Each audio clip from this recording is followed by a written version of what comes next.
All right, if you guys don't know who I have on my the podcast show today, I have a world changer. Summarize it all up into that right there. I have a world changer. The great Ashley Winston from all over the world. She has impacted many of lives. Praise the Lord. Oh, He's good. we're not gonna get real formal on here. She's a world changer. We're gonna leave it at that. If they want to check out more credentials, there's gonna be a banner going across with your website. They can go check that out and dig into all of that. For those that are listening, though, it's a world changer, and everybody knows what a world changer is. And this is truly a world changer. This is not like me using the vernacular or cliche terms. Everybody just saying world changer, world changer. Everybody that I have on here is literally a world changer in some capacity. This is the Value Podcast, the #1 podcast for relationships in the world. I am Jamel Jackson, your relationship mechanic. I focus on repairing, evaluating, and giving you the tools you need to maintain healthy relationships. Now, when I say tools, when you guys watch these podcasts or listening, if you're watching with intent and you got your notebook out or you got your phone out, there are tools being dropped inside the videos and on the podcast. These are tools that can help you live healthier relationships, whether with an intimate partner, business, friendship, family, etc. Today, we are talking about one of the most important relationships, mentorship, which is a relationship. So, actually, let me read the definition of this, Ashley. Let me read the definition. Oh, I was hoping Here's a that you definition. have a definition. I was hoping. Yes, the definition said a mentorship is a relationship between two people where the individual with more experience, knowledge, and connection is able to pass along what they have learned to a more junior individual with a certain field. So it's an individual with a little more experience that can pass down to another individual his or her wisdom, guidance, insight for the next person to live a better life. So, Ashley, I want to touch today on the importance of mentorship and why it matters, especially coming from a woman. Why does it matter to a woman such as yourself, and then for women that are listening or watching? I think mentorship, again, I can just speak from my experience. I'm not a mentorship expert because, people be trying to come for you. But in my experience of just walking in my career and just becoming a woman, mentorship is everything, because a good mentor can really save you 10 years of wilderness that God did not create. Because we know sometimes God puts us in a wilderness that he creates, right? But there's another wilderness that we create a lot of times that delays our progress just because of ignorance, not knowing. And the one preacher that came to our church years ago said, every man's mountain is his own ignorance. And I think that's true, because you don't know what you don't know. And the Bible tells us that we perish for lack of knowledge, and a mentor provides knowledge, right? Provides knowledge, support, encouragement, accountability, all of the things that you need literally to grow and become the person that God already predestined you to be. So when I think about mentorship, I think of that, and I think about exposure, because, when you're growing, every dimension that you break into, I always say you need an advocate for, right? I'm on this podcast because you invited me, which now gives me access to an audience that I wouldn't have otherwise had access to, period. Yeah. Right? So mentors create opportunities a lot of times, but also they expose you into different realms, different dimensions of purpose, different rooms that you may not otherwise have access to, or even just the impartation that takes place creates the access point for you to break through from one level to the next, to the next, to the next. And I think many times, and I'm almost done with this, answering this, but I think many times when we're stuck going around the same mountain over and over again. I just was doing a teaching on identity in Christ earlier this week for a different, for a project called I Am Air. And I was asking God what he wanted me to talk about. And he took me to a scripture I don't normally go to. And I think it's in listen, don't hold me to this. I don't have my notes in front of me, but I think it's in First Peter. But basically, it talks about that God has given us everything we need to live a godly life through by His power, but through our knowledge of Him. And he was talking to me and basically saying, sometimes we think we have an esteem issue, but we have a knowledge issue. We have a business issue, but it's a knowledge issue. We think we have a financial issue, but it's really a knowledge issue, because God didn't say we perish for lack of connections or resources or even mentors, although mentors, bring knowledge. I'm saying that He's saying it's knowledge, information. And so I think that that's why mentors are important. Disclosure, access, and information. And so, of course, the other things too, accountability and all that, I could keep going. The accountability is really important too, because really nothing gets done without accountability. So for people that's listening or watching, what that looks like, I can give this real life example, because I remember this was about, I want to say 10 years ago. And I had, I was still just like fresh off the streets. Let me just say I was fresh off the streets, and I had met one gentleman, and he was at a particular church, and I had went there to visit. And at that time I was like, man, I had a lot going on. I had a lot weighing my mind down. I had a son. It was just a lot going on. And I was like, man, I need another man in my life, man, like not to knock my dad. Shout out to my dad. I love him. But at that particular time, he wasn't around when I was growing up. He was in and out, So at that time I was like, I need a father. I need a mentor per se. I wasn't using the language of mentor. I was just saying, I need a guy, a man in my life over me, to kind of give me some guidance and some counseling. And I remember the gentleman who I was connected to, he pointed to a particular man. And I shout out to, his name is Ray Cooper. I call him Papa Cooper to this day, connected to this man to this day, older, wise man. And not only did he become a mentor, but he became like a father to me. And I remember coming to him and saying, hey, look, this is what I'm dealing with, kind of like stripping myself and being transparent and naked. Like, I got this going on. And it wasn't like I was just like a total bag of, problems, but I had a lot going on and I needed some insight. And I connected with him, man. And that man began to transform my life. And I know we were talking about this, and it was because of me being the more I was transparent, the more I was transformed. Yep. And so when I'm saying what it looked like, that's what it looked like to me. That's what it looks like. It's a form of submission. One, it takes a level of humility, especially as a man. So for men that are watching and listening, it took a level of humility as me as a man, because we're masculine and we feel we're macho and we got it all together and nobody can tell us what to do. We can't stop, let alone our significant other. So this man, I'm like, I'm being vulnerable. Like, you know what, man, I didn't have time to let pride keep having me bump my head against the wall. I was getting older. I'm like, man, I as humble as this has to be, and I got to be transparent. I'm like, this is what I'm dealing with, man. Yeah. And what's amazing is the verse. What is it? I'm trying to, let me paste this because it's so much right now. Jeremiah 3:15. For those who read the Bible, even if you haven't, when you read this is applicable to your practical life. With God speaking through the prophet Jeremiah, he says, I'll give you shepherds after my own heart. So how am I connecting that to the person that I was tied to? Because he had God's heart. So therefore, he was able to handle me in a gentle, loving, caring way. It wasn't like he heard my story and then began to judge my story. He heard my story. He saw my transparency and dealt with me in love. And the more he dealt with me in love and guidance and insight, the more I began to transform. Come on, Ashley. I know you got something to say. That's so good. Thank God you had that experience, because I think that it probably saved your life. It did. It did. It saved my life. Oh, you know what's amazing?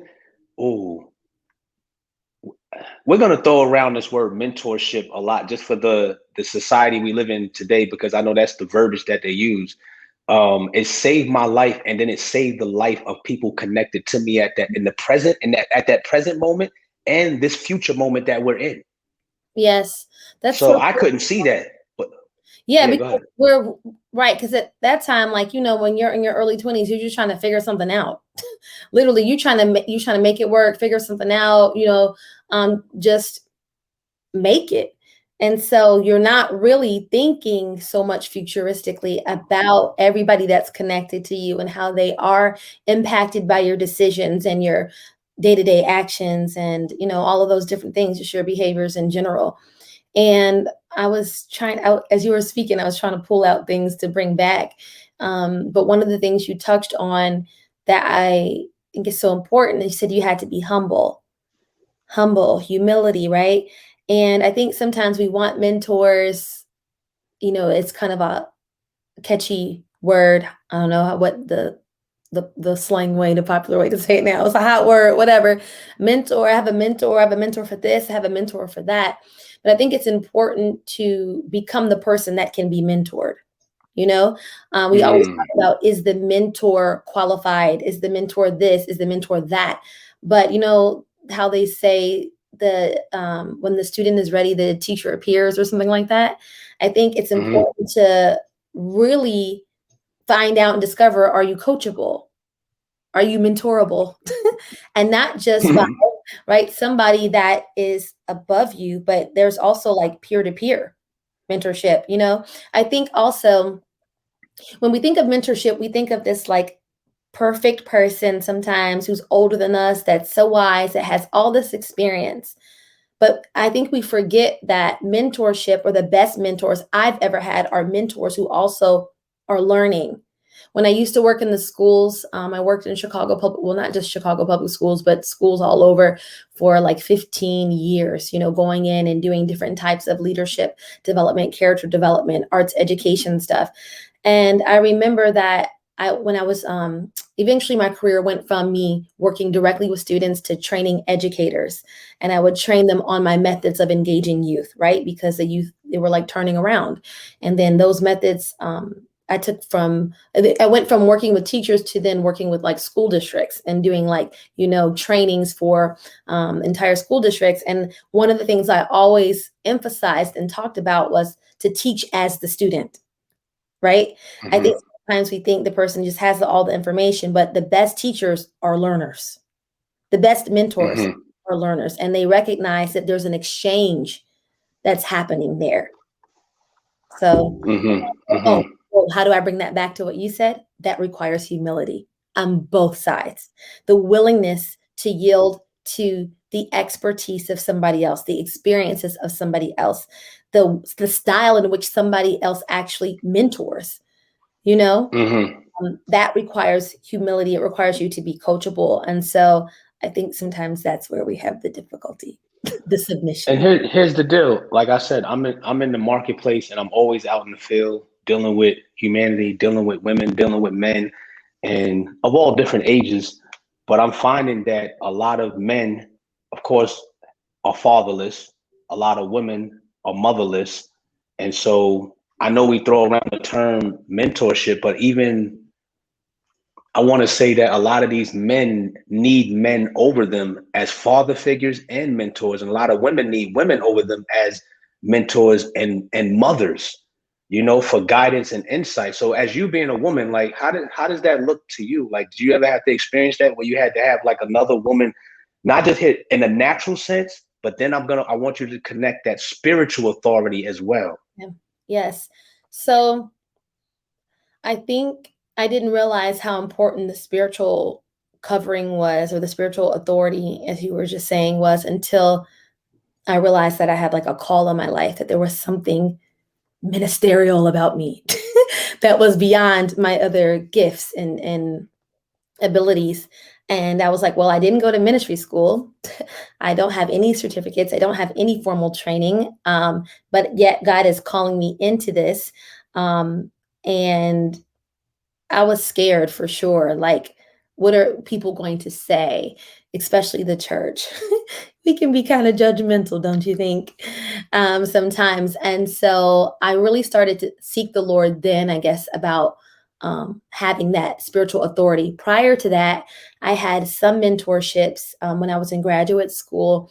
I had a mentor who I'm actually going to be with tomorrow. We're going to the we're going to the Art Institute to look at the Obama prints. And she circled back into my life after many years of being there in my earlier years, which is kind of cool, right? And I guess what I'm saying is that type of mentorship was much different, and it felt easier to find. The spiritual mentorship covering seemed to be more challenging. I have a lot of thoughts about why that has been or was, but eventually I found it. And for anybody listening, male, woman or man listening, I want to just say that the way these spiritual mentors, or whatever we're calling them today, found their way into my life, I think was just prayer. Because I was that person asking around, like, man, do you know anybody who can mentor me? Like, I kind of need some help, because at that time too, God was calling me to mentor and coach other women. So here I am coaching, mentoring literally hundreds of women at that time, coming out of one of the worst seasons of my life. And yet I had nobody to pour back into me. And so I'm kind of like scrambling around trying to answer this call on my life. And then, and it never seemed to work out until I just humbled myself before God and started praying. And when I'm going somewhere with this, because I think sometimes the way mentors land in our lives are differently than how we think they should. And they're different people than we think they should be sometimes, right? So I was asking all these people who I knew in ministry, who had these, this accolade or these types of achievements or whatever, and it just wasn't working out. But when I sought the Lord, he started to send these women to me. And some of them, they didn't live in Chicago. One was in Atlanta. One was all the way across the world. They were in different places, but they literally reached out to me. I'll never forget it, real quick. And you can chop this up however you want to when you edit it. But I remember I was seeking the Lord for a mentor. And when I was visiting Atlanta, right? And my family lives there, some of my family, we're having a dinner party. One thing led to another. This girl introduces me to this one girl. That girl introduced me to another lady. We were supposed to connect in Atlanta. We never did. A year later, like, we kept in touch a little bit through text, whatever. A year later, now this is me. I'm praying the whole time, like, Lord, send me a mentor, send me somebody, all of this. I feel like when I was ready and the time was right, she called me like a year later. Hey, Ashley, this is Sheila. I'm reaching out to you. How are you? I said, oh, I'm good. I was shocked, thinking like, why didn't you call me when I was trying to talk to you a year ago when we were supposed to hook up? That's what I'm thinking in my mind while she's talking to me, right? And she says, hey, Ashley, what has the Lord told you to do this year? And I thought, now, first of all, you don't know me like that. That's what I'm thinking in my mind. Like, we don't have no background. We haven't been out to lunch, lady, whatever.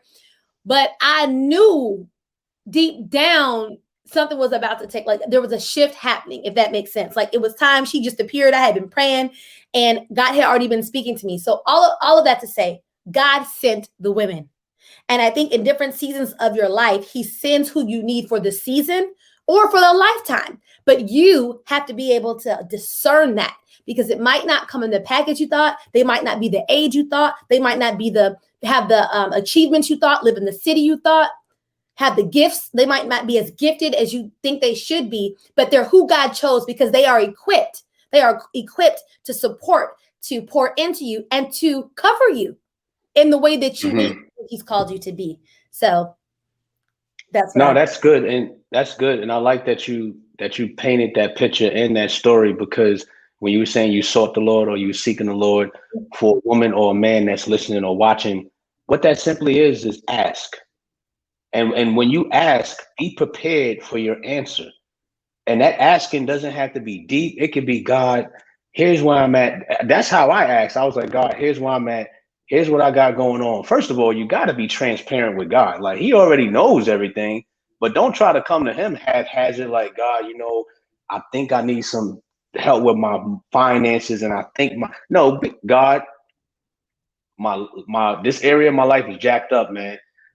Could you please send someone into my life with more experience, more knowledge, whether it's spiritual authority or just practical knowledge to help me in this area. And here's what's going to happen. Be prepared for your answer, because as you begin to continue life, whether you do it today and then you continue the rest of your week, as you proceed with your life, trust me, God is going to plant people in your life.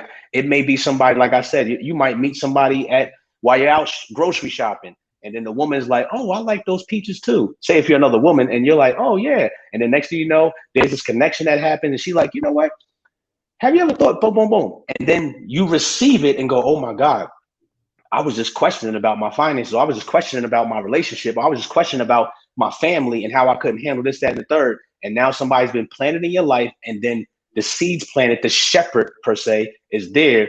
And with God's heart, not somebody you went and picked and chose because you like how they sound, or you like how they look, or they dress like me, they think like me. No, if anything, here's the thing. If anything, the spiritual authority or the mentorship is going to come challenge the way that you think. Because the way that you've been thinking obviously has not gotten change in your life.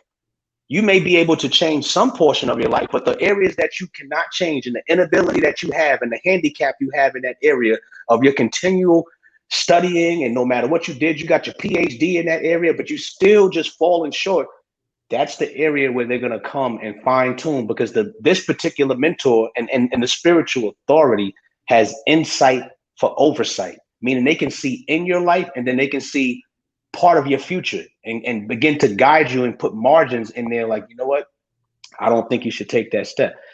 And to be in that position to hear from that type of authority, it takes a level of, once again, humility and submission and the environment. I want to talk about mentorship being an environment. Expound on that for me, Ashley. I think for me, because I didn't have the mentor in the beginning, the environment was the teacher. And I had to really settle that in my heart for a season, that God's not sending anybody and it's on purpose, Sometimes that does happen where you're like, okay, I'm praying and you answered these other prayers, but this one is still not crossed off, and God started to, in one or two seasons, show me, no, I placed you here, or I planted you in this church, or I planted you in this business or around these individuals. So study the environment. The environment is true you. And I think sometimes we underestimate how much thank you, Holy Spirit. Sometimes we underestimate how much we can learn from an environment because we're too busy complaining about it. We're so busy complaining about where God plants us. Oh, I don't like it. I don't like how they do this and this, or they're this. And we're so critical when really God planted you there to change you. You think you're there to change the environment, or they need to listen to you and they need to change, but you're there because he's trying to change you so that he can create and cultivate. He already created it, but cultivate what's there, and it can be manifested and given to the earth, and it can be refined. And so I think sometimes we miss it because we're complaining. So I would say, pay attention. I think I learned so much from the places that God sent me. But that also goes back to, it's humility, but it's submission, which is obedience. God was sending me places where sometimes I didn't have the money to go really like I wanted to, but I still sacrificed and I spent and I would go. Or I would pay for other things. It's just like, you just have to follow the Holy Spirit. He would show me what to do, and I would follow God out of my comfort zone, out of, sometimes I'd be planted places I knew people didn't like me. Why would you plant me here? They don't want me here, and I low-key don't want to be here, in certain scenarios. But I yielded and I obeyed, and I let God work on my heart in those tough environments and those tough situations. And I'm so thankful, because that's where the learning came in. That's where the lessons came from. That's where the information that turned into revelation and transformation and so on was being there. But if you're so busy focused on you and what you think and how it should go and what you think you're there to provide, or, how gifted you are, whatever it is, it's always something, how we do, right? Whatever it is, you'll miss it.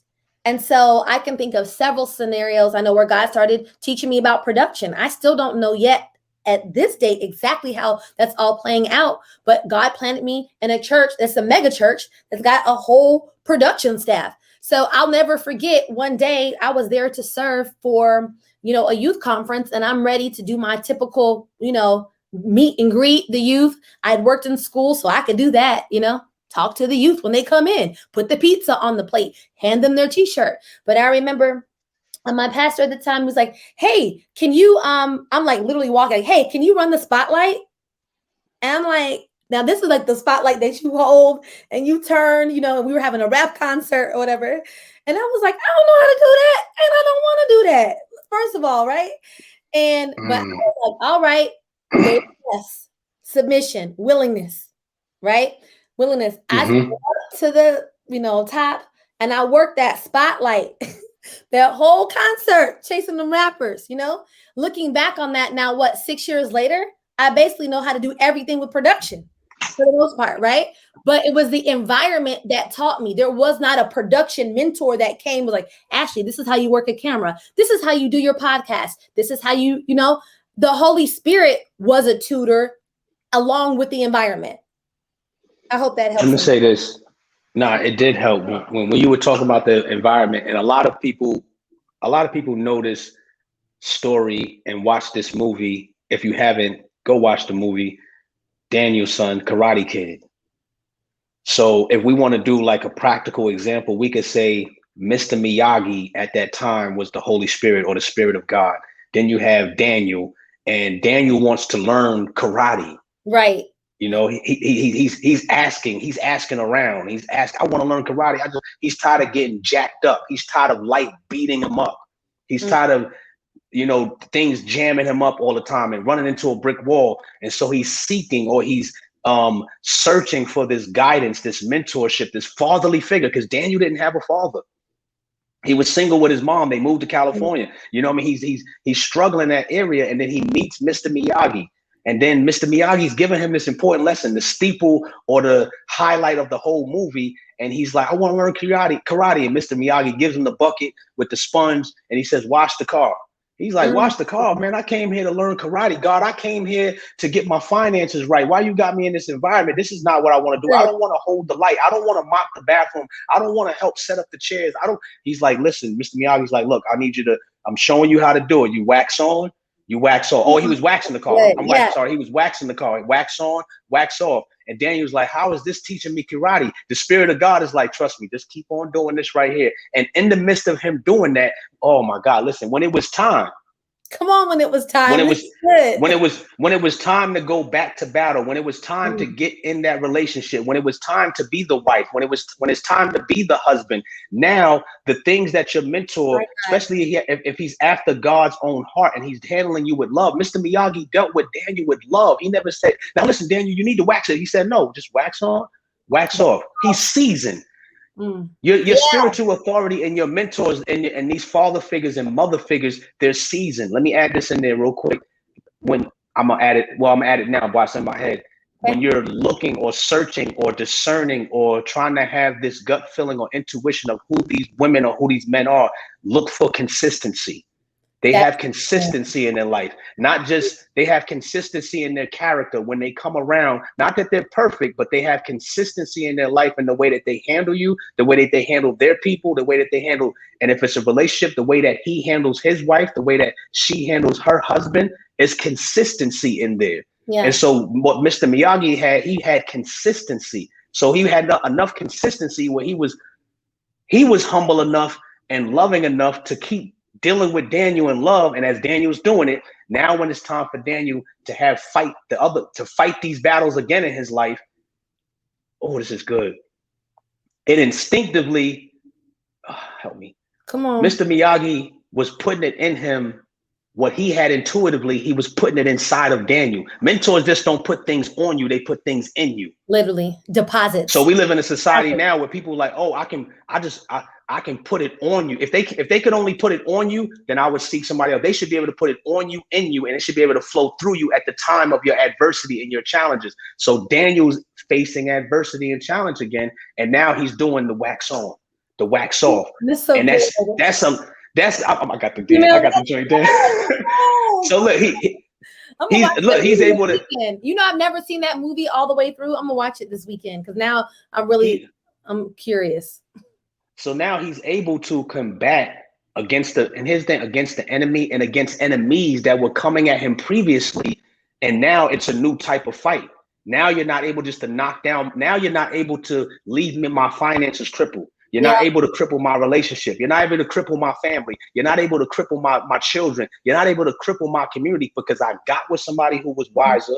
I humbled myself. Daniel had to humble himself. He had a lot of pride in that movie. If we watch that movie, now that I think about it, Daniel was very prideful, but it's not a bad thing about Daniel because you got to think of the lifestyle he had. He's a single, he's a kid with a single mom. He doesn't have a dad. So he's under a lot of stress. He's in a new environment. There's a lot of pressure. There's no father figure. He's really searching. And, these people are picking on him. They're just messing with his life. And he's like, he doesn't know where to search. He doesn't know where to go. And I've been in that position like a Daniel. And some women I know watching or listening has been in that position. I don't know where to go.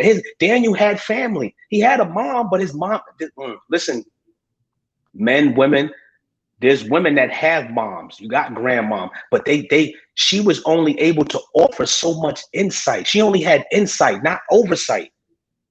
She couldn't see down the line for Daniel. And so even though your mom or your grandmom or your cousin or your father or your uncle may have great insight, God may be wanting to plant people in your life that have insight and oversight. And that's what Mr. Miyagi had. So when he came to him, he was like, oh my God, this movie is so powerful. I got to watch it again. Mr. Miyagi saw Daniel. Daniel didn't see Mr. Miyagi. There was a point where in the movie where Daniel was frustrated. I think his bike was broken or something happened.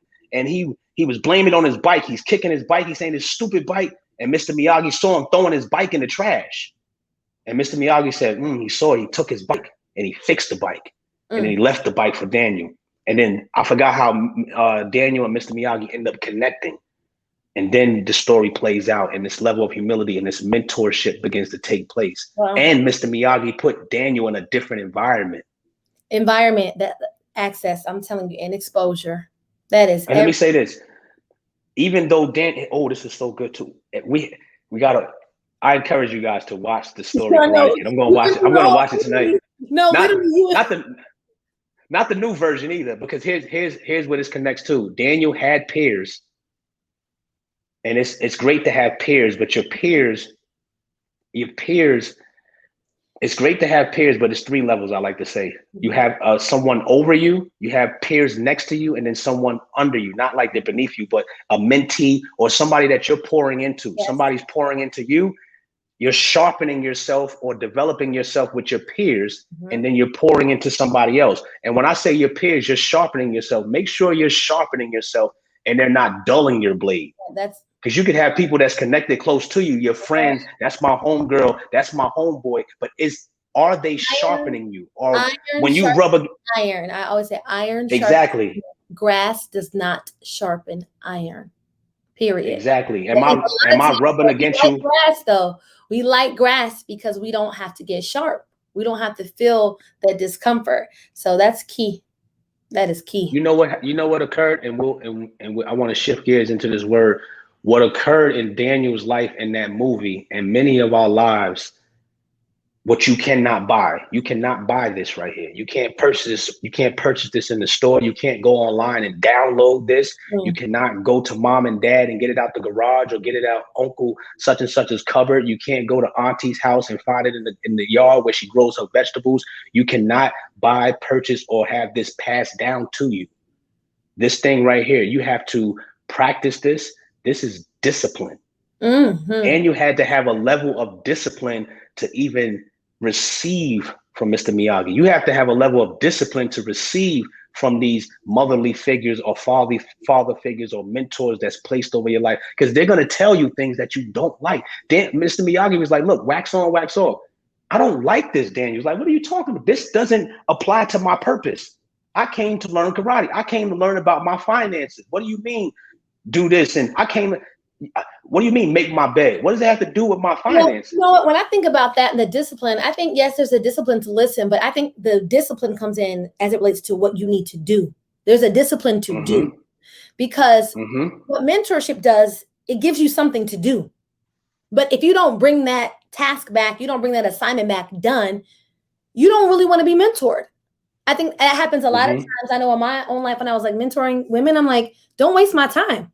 They thought it was going to be all fun and games because I'm fun, my personality's fun, but they don't see when I'm working. When I'm working, I'm not cracking jokes. When I'm getting up at 5:30 and I'm on my Peloton or I'm at the gym and then I come back, like there's a schedule. We're working. It's not just getting up and finding polka dots and living life. We want what it looks like, but we don't want the discipline connected to it. That's right. We want, and that's the entitlement part. We think it should just be given to us. If we could just hang around, like you said, it could just come on us. But you actually have to work for it. So my question is, how bad do you want it? Because if you want it bad enough, you will listen. If you want it bad enough, you will do the work. I talk about that in the Break Free book. I think it's like chapter 8, whatever. It's like, how bad do you want it? Are you going to bring that task back? Whatever they tell you to do, are you going to do it? Because otherwise, you're wasting their time. They're wasting their time. And the thing about it is, a great mentor knows that this is going to benefit your life. Yes. It's going to bless your life in the long run. It's going to bless you to be that amazing wife. It's going to bless you to be that amazing husband. I meet so many couples in the mall, specifically some that are dating, and it's not a knock on men, but I'm telling you that for men that are listening and watching this, humble yourself. You need another man over you. It's going to bless your relationship. Amen. It's going to bless not just your relationship. It's going to bless your family and the legacy and the generation that you're trying to impact. It's going to bless. And for the women, because some women are like, well, I don't need that. Listen, and it's something, you have that rebellious attitude, but I'm telling you, it's going to bless your life, man. Well, let me just talk to the women real quick, because I think women get tired of men telling them what they need. I'm just being honest, like legit. No, you know, and I want, that's why, hold on. No, it happens. That's why I have you on here. No, that's why I have you on here to speak to the women. Yeah, absolutely. But what you're saying is true, but I wanted to just, jump in real quick because I want to say something that I don't hear a lot. I hear, well, let me say what I hear a lot and then what I don't hear a lot. What I hear a lot is I don't want to be necessarily mentored by a woman. I don't feel like I don't get along with women, or a woman is this or that, whatever. So a lot of times women will try to be mentored by men. Right. And I think you can have, like, on my team and stuff like that, I have men that support and influence me in ways and areas I may need to help in, economics or this or that or business, but they're not necessarily my mentors, if that makes sense. No, it makes sense. Because I think there's an intimacy that's required in mentorship that you may not get otherwise if your mentor is somebody of the opposite sex. I'm not saying they can't be a part of your development, but there's something that only a woman can teach you about being a woman. There are some things, like you said, man, you need a man. And so I just want to encourage the women to let God lead you to the woman. You don't pick, because you don't even know. You don't even know. I remember looking, my goodness, I had no clue what God had in store for me looking back. None, Jamel. None. I didn't know who I was. And picking somebody to mentor me or what I thought I needed based off who I thought I was, failure. It's going to be failure every time. And so it's important to submit. Well, it's important to seek, and then who God has, and then submit, right? And then do what they tell you to do. Do what they tell you to do. And it's interesting, that word submit, because you have and I'm touching a lot right now in this relationship vein, or this lane right here, because a lot of men that are in relationships, obviously with women, that, well, how should I say this? You can be of some guidance or mentor your woman, your wife, your girlfriend, but you have to have an understanding that that woman still needs a woman. And so you got to be careful as a man, because you're leading with love. You don't want to get to the point you become this dictator trying to tell her what to do. You're not a woman. This, like you said, the deep intimacy of that woman, her emotions. Yeah, you can understand them to a certain extent, but a woman's going to understand a woman way more than a man. And so men have to be humble enough to know when to back off. Not like you're leaving your wife or your significant other out there in the desert, but it's like, when to back off, and anything, back off and just pray, or you seek guidance and say, you know what, God, I ask that you bless my wife or bless my girlfriend with someone that can build her up in this particular area, make her stronger. And if anything, cover her versus trying to be this super dictator, Well, the other thing I want to bring like just going back to that, is also invest in her. You know, Yeah. I think we underestimate, we think everything should be free a lot of times, especially in church, praise God. And I understand that. I do. And some things should be. But I'm absolutely where I am now because of the money I paid. I'll tell you that. I absolutely am where I am now because of the money I paid in conferences and books and coaching and going here and going there and this experience, because it helped to develop me. And I had to sacrifice for that sometimes. Okay. I had to invest. And so I don't want to leave that part out of the conversation, the level of investment that's required to become who you want to become. Okay. Yeah, So because there's sometimes, go ahead, I'm invest, sorry. no, that's all I was gonna say. And men, invest in your wife. You invest Yes. in your other things, whatever your interests are, right? Invest in your wife. If she needs to go to school, let's find a way for her to go to school. If she needs Yeah. to exercise, let's find a personal trainer. Let's find the vegan. I don't know. I think that's what I'm supposed to be on. I don't know. But let's find the vegan recipe book. Let's go to the bookstore. Let's order the meals for 2 weeks so she can learn how to make those. You understand what I'm saying? Like all that matters. We cannot leave that out of the conversation, because if we invest where our heart is. The Bible talks about your money, right? Your treasure is where your heart is. So if your heart is in becoming who God called you to be, in your purpose, in your wife, in what, then you'll invest. And you know, I'm glad you brought up that word invest, because even as individuals, you know, as the man's investing in the woman, because he's like, I see my girlfriend, I see my wife has this potential, and maybe this area she's not as strong in. So my insight and my leading with love, I'm gonna suggest, hey babe, Yes. there's this conference. What do you think about this conference? It's a women's empowerment or whatever. It may not even be a Bible conference. It's a women empowerment conference. And she may be like, man, that sounds amazing. And then you got some insight, and then you're like, you know what? You saw the schedule and everything. You brought a ticket, babe. I got you a plane ticket, because it may be a plane ticket. It may be something that's the issue, but you went out and made the adjustments. And hey, babe, I got you the ticket, blah, blah, blah. And I brought an extra ticket in case you want to take one of your friends. That's a way right there. And then the same thing for the man. It could be vice versa. But then also as individuals, when we see that there's a deficit or a flaw in a particular area of our lives, you got to invest in yourself, like you just said. So I see that, okay, I want to be this certain type of husband. I'm not going to invest all of my money in going to venues that don't have the potential of making me a greater husband. I'm not going to keep going to those venues. A good mentor has to like hold space for you when you can't hold space for yourself. Right. So it's like they've got to be able to hold enough space for you to come higher, really, to keep it up there, to keep believing the best, to keep, forgiving when you don't do whatever you say you're going to do, or, or sometimes when you do stuff you shouldn't do. Because I know when I was being mentored sometimes too, like looking back, like I shouldn't have done that or whatever. Right. They've got to just be able to hold that space and be mature enough, loving enough, patient enough, to hold that space for you to grow, because that's really what we're talking about, right? It's growth.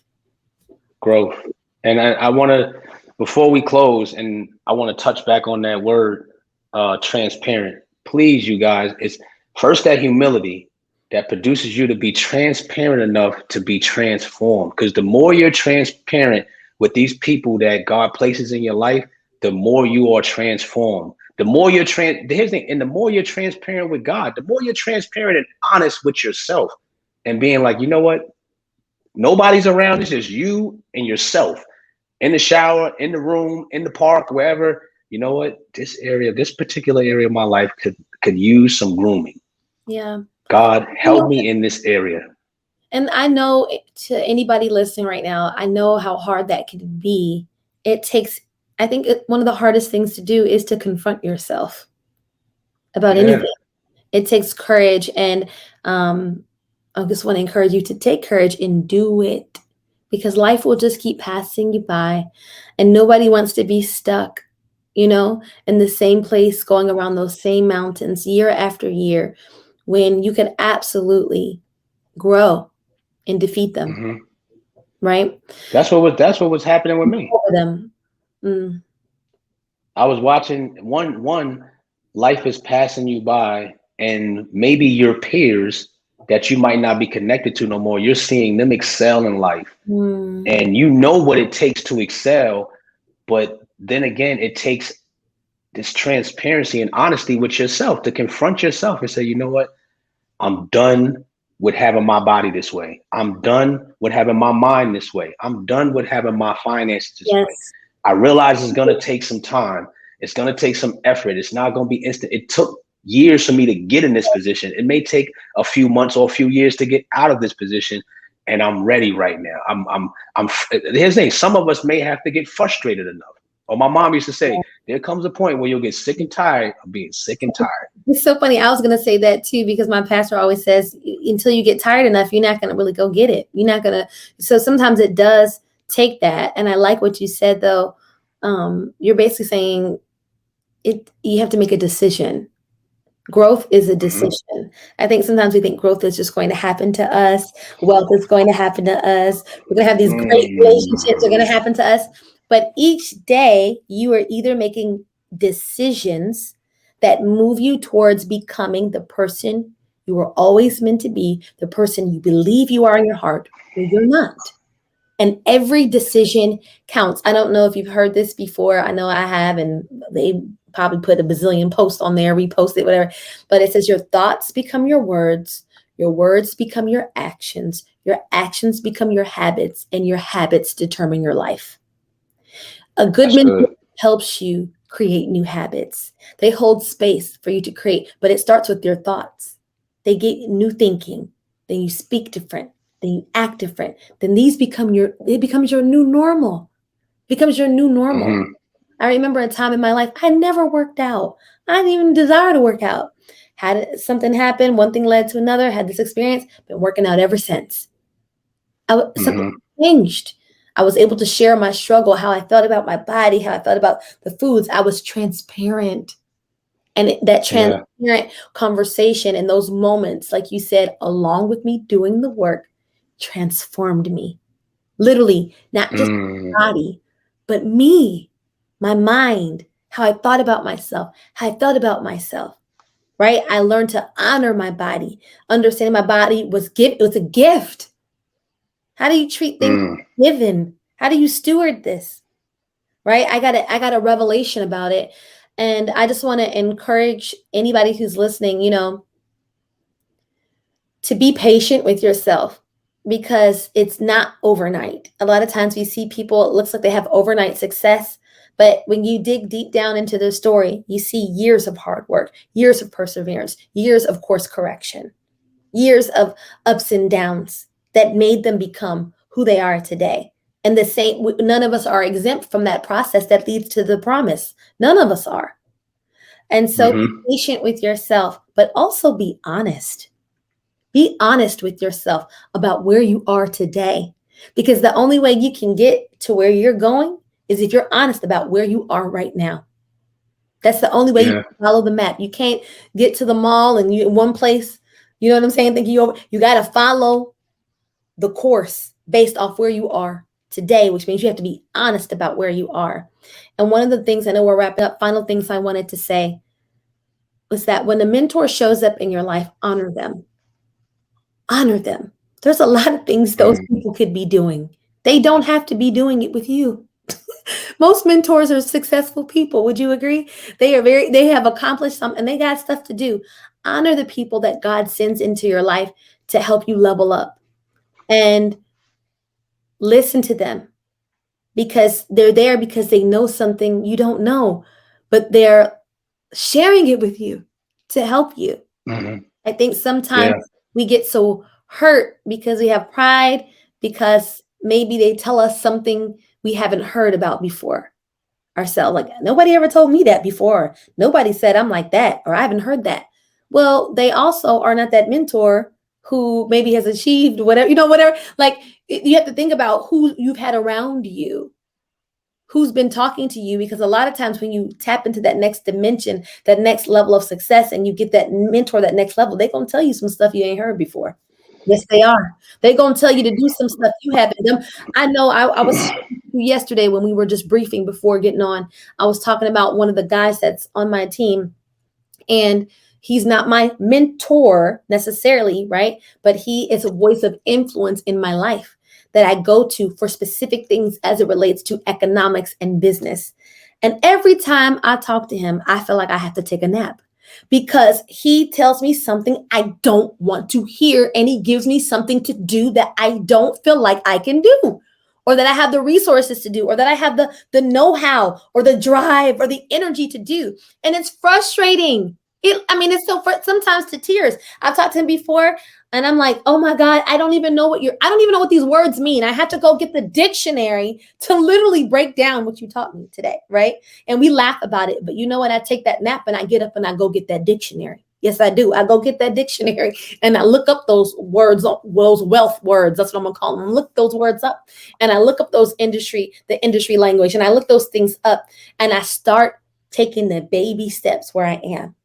And I look back, I said, oh my God, remember when you told me such and such? And I had no clue. And look, we did it. Yeah. But when I heard it the first time, it sounded foreign. And I did not like it. I did not like it.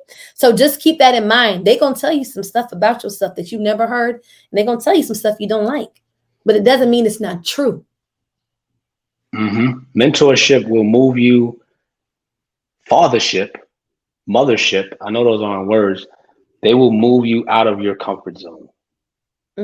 Yeah. They will move you out of your comfort zone only because they're trying to propel you to a greater place and have you fulfill your destiny and purpose. Listen, Ashley, there's so much more that I have to say. I was going to say something else, but I'm not even going to say it because I know if I say it, you're going to say something and then the podcast is going to continue. But I so want to say it. Oh my God, I want to say it.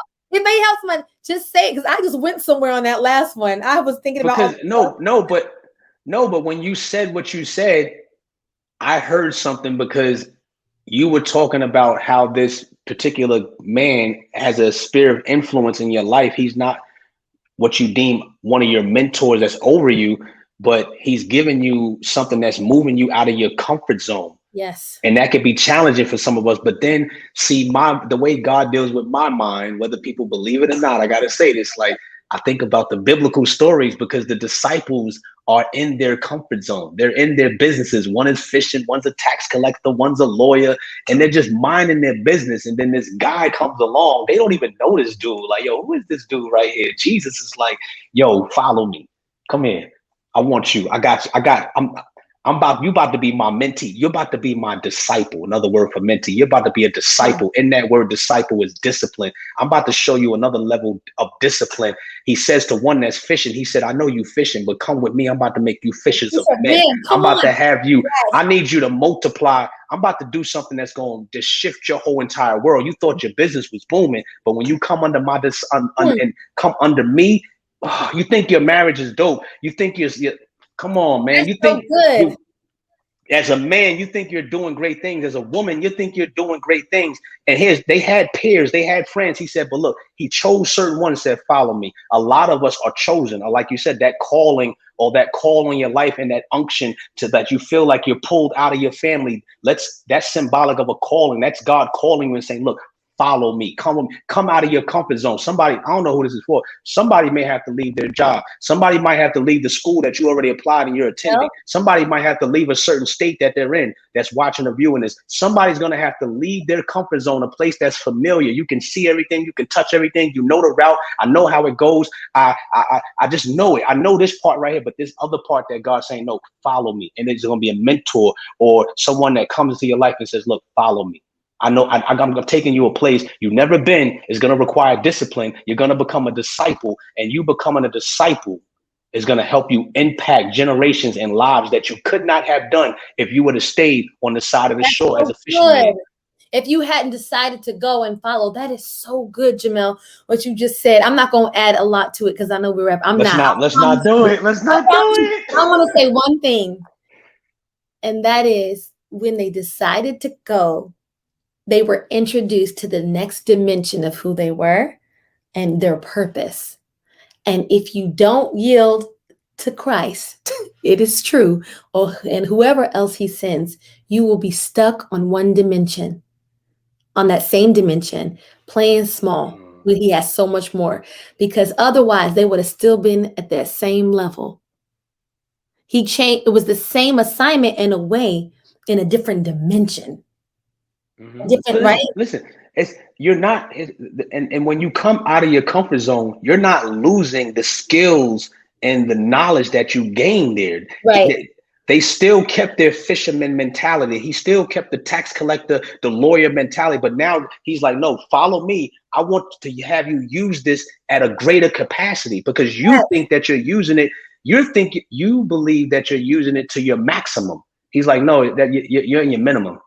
It's not your maximum. You're still in your minimum. And then here's the thing. And this is why I said you need somebody over you, because your peers only can see minimum. They're like, oh man, you're doing so great.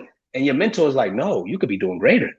You think you're doing good in your finances. He's like, no, you could be a multi-millionaire. You're like, multi-millionaire? Your peers only see millions. Your mentor is like, no, you're a multi-billionaire. What are you talking about? This one has insight for oversight. Man, we're going to get off of here, man. It's so good.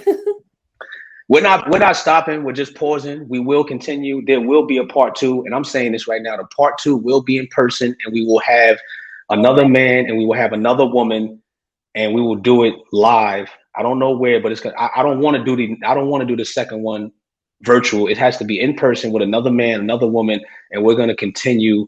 Mentorship Matters. Mentorship Matters. Let me know if I need to come to Atlanta, what I need to do. Some people have been asking me to come. I owe them a trip anyway. Some people there. Hey, Ashley, for the people that's listening, it's already on the video portion. But for the people that's listening, where could they find you? There may be a woman that's listening right now, a young lady that's listening right now, and they might be like, you know what? I need that in my life, and this may be their answer to a prayer or to, some thing that they were seeking out or asking friends about. You may be that person. So where can they connect with you at? Sure. You can find me on my website at theashleywinston.com, which is scrolling around the bottom of the screen. And you can also find me on Instagram at theashleywinston. And you can check out my books on Amazon. I have 3 books: Women's Devotional, a book on 7 secrets to living your best life, and a book called Break Free, Unlock Your God-Given Potential and Unleash Your Unstoppable. And you can always find me at Break Free with Ashley Winston, the podcast that I host, anywhere where you can listen to a podcast. And for those who are listening and you're not watching the video, I want to shout out my sponsor, my business, and then my partner, David Shans, who's also my partner in this. Steacher. Steacher is our sponsor. It's spelled SteaCher.com. If you want to get more information, that's Steacher.com. It's the only one app that connects schools and speakers together at the press of a button. It's in its beta testing phases right now, but Steacher is my sponsor, and it's a multi-billion-dollar company. Love you guys. Peace.